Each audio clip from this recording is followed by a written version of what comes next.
భగవద్గీత అధ్యాయం 2 18వ శ్లోకం.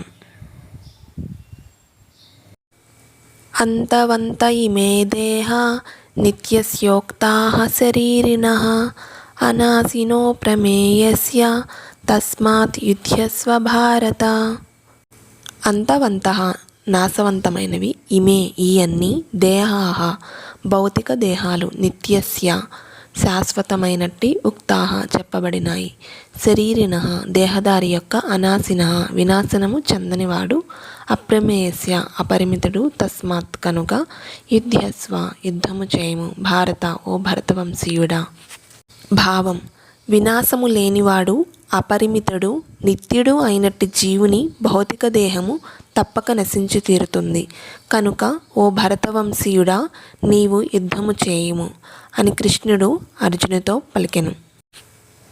స్వభావరీత్యా భౌతిక దేహము అంటే శరీరము ఎప్పటికైనా నశించిపోతుంది. ఇప్పుడైనా లేకపోతే 100 ఏళ్ల తర్వాత అయినా నశించవచ్చు. అది కాలానికి సంబంధించిన విషయము. శరీరాన్ని మనం ఎప్పటికీ ఇలాగే పోషిస్తూ ఉండే అవకాశమే లేదు.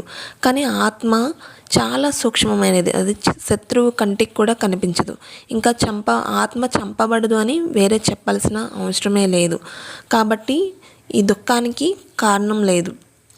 ఆత్మ చంపబడడం కానీ, అలాగే ఈ శరీరం అనేది ఎప్పటికైనా ఉండడం కానీ జరగదు. మన ఆత్మ అనేది భగవంతుని యొక్క అంశ అంట.